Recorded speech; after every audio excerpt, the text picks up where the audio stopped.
Der neue McLaren W1. Was kann das ultimative neue Hypercar von McLaren?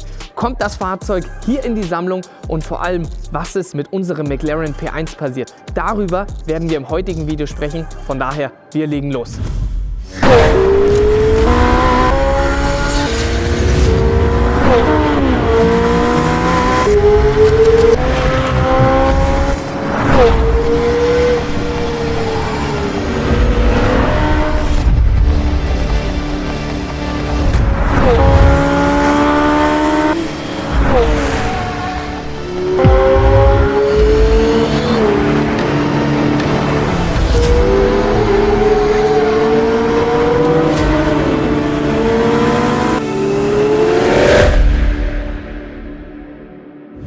Und Robert, was meinst? Wäre das ein neuer Daily für dich, der W1? Ja, kann man schon mal machen. 1275 PS, du kannst sogar 2 Kilometer rein elektrisch fahren. Das ist natürlich sehr wichtig. Also Leute, das ist schon wirklich eine Ansage. Ich habe das Auto leider noch nicht live sehen können. Also ich hoffe, wir können das sehr bald nachholen, weil von den Bildern her, muss ich schon sagen, sieht er geil aus. Ich finde, das Auto hat irgendwie was aus ganz vielen verschiedenen Fahrzeugen irgendwie. Also so ein bisschen so, Seite ist so wie 600 LT, dann hast du ein bisschen Rimac angelehnt, dann auch so ein bisschen die Pagani-Türen wie beim Huayra BC damals.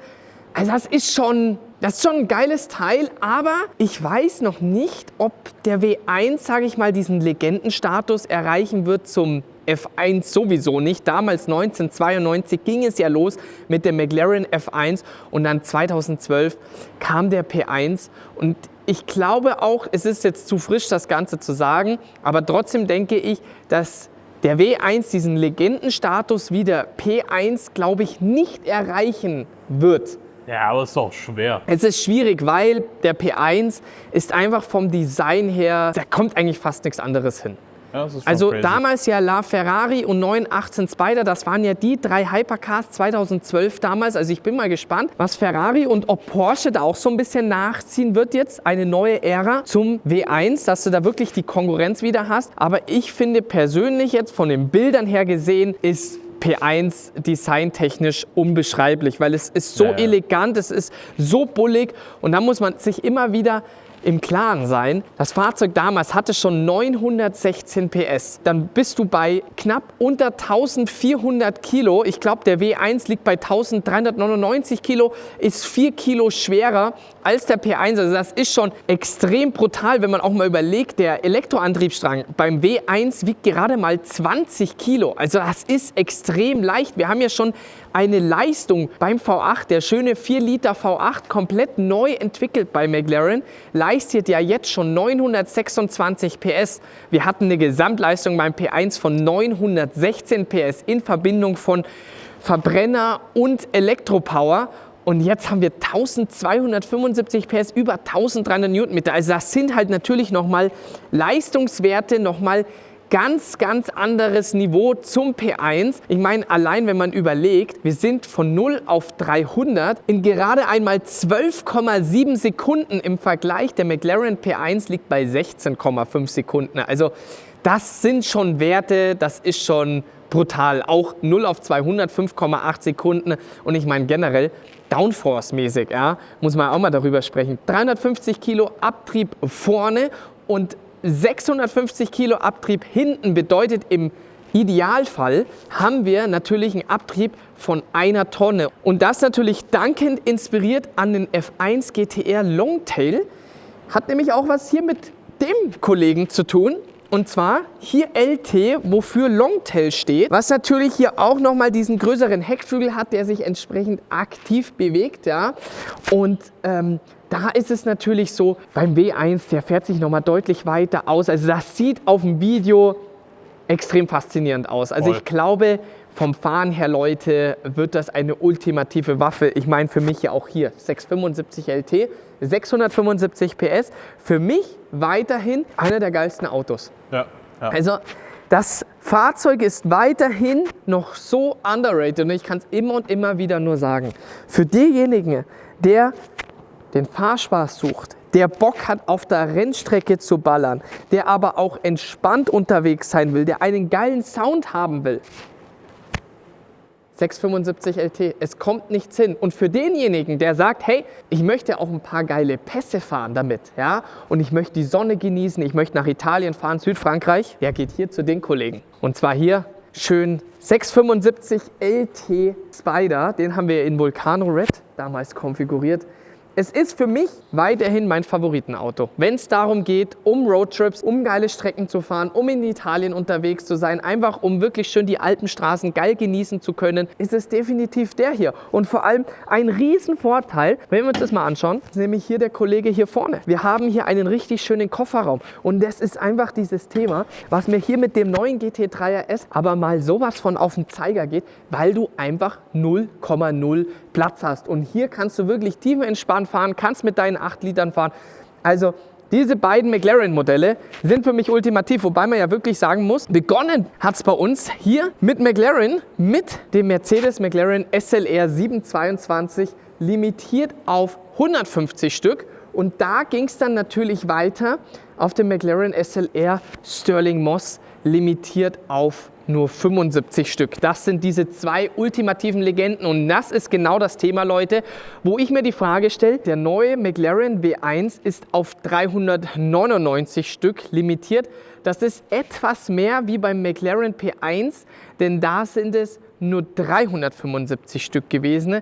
Dementsprechend, wenn man aber mal überlegt, dann wiederum, LaFerrari damals 499 Stück, Porsche 918 Spider waren 918 Stück. Da war der McLaren P1 das limitierteste Fahrzeug. Also ich bin mal echt gespannt, ob da Ferrari und Porsche wieder nachziehen werden, weil das wäre natürlich schon extrem geil, wenn hier diese neue Ära kommt und dann hast du wieder 3 ultimative Hypercars von 3 verschiedenen Marken. Und ich meine, wir hatten ja zwischenzeitlich auch hier, jetzt kann man sagen, ist es ein Hypercar oder nicht, McLaren Senna. Das Ultimative für die Rennstrecke, da kommt auch nichts anderes hin. Ja, AMG One ist schneller, aber man muss es dann trotzdem Preis-Leistung sehen. Ja, ich meine, der AMG One ist nun mal der dreifache Preis zu einem McLaren Senna und ist da die Performance dann wirklich mehr gerechtfertigt? In meinen Augen nein, aber es sind 2 komplett unterschiedliche Fahrzeuge, die man einfach nicht miteinander vergleichen kann. Aber deswegen hier, McLaren Senna, 800 PS, 500 Stück damals limitiert gewesen, knapp eine Tonne Downforce, wiegt seine 1200 irgendwas Kilo Trockengewicht, also extrem, extrem leicht.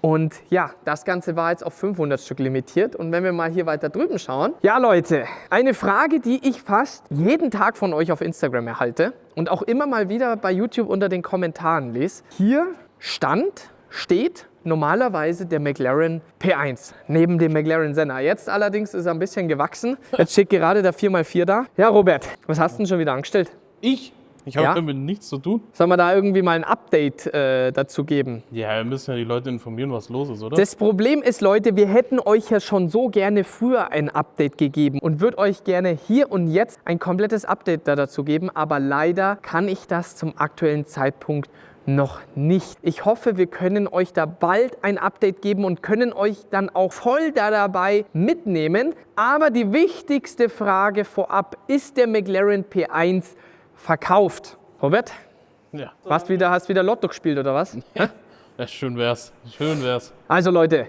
der McLaren P1 ist natürlich nicht verkauft. Das haben wir ja schon des Öfteren gesagt, dass die Autos, die hier in der Garage stehen, werden natürlich nicht verkauft, denn der McLaren P1, den habe ich so ins Herz geschlossen. Ich meine, ihr müsst mal überlegen, das ist jetzt 12 Jahre alt, das Fahrzeug, und immer noch mit einer der bestperformendsten Fahrzeuge, die es auf dem Markt gibt. Und ja, es ist jetzt mittlerweile ein Dreiviertel Jahr her, dass das Fahrzeug hier in der Garage gewesen ist. Deswegen, sobald wir hier zu euch ein Update geben können, dann wird auf jeden Fall ein großes Update folgen.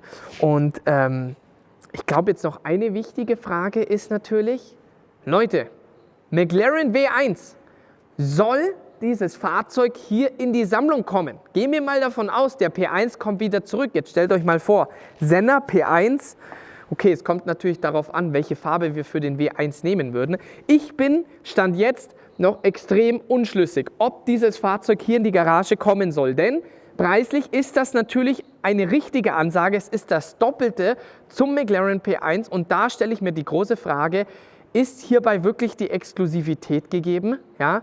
gegenüber dem McLaren P1 und wird er vor allem diesen Legendenstatus erreichen. Und da ist für mich Zweiteres eigentlich mehr oder weniger klar. Ich gehe sehr stark davon aus, dass der W1 bei weitem nicht diesen Legendenstatus wie der P1 bekommen wird. Und da weiß ich Stand jetzt nicht, ist es das richtige Fahrzeug, das hier in die Garage als neues Hypercar kommen soll. Deswegen, Leute, kommentiert ihr darunter. McLaren W1 in die Sammlung, ja oder nein? Und dann würde ich sagen, machen wir Schluss hier mit dem Video, sind wir raus und dann sehen wir uns beim nächsten Video wieder, Robert, oder? Auf jeden Fall. Peace out.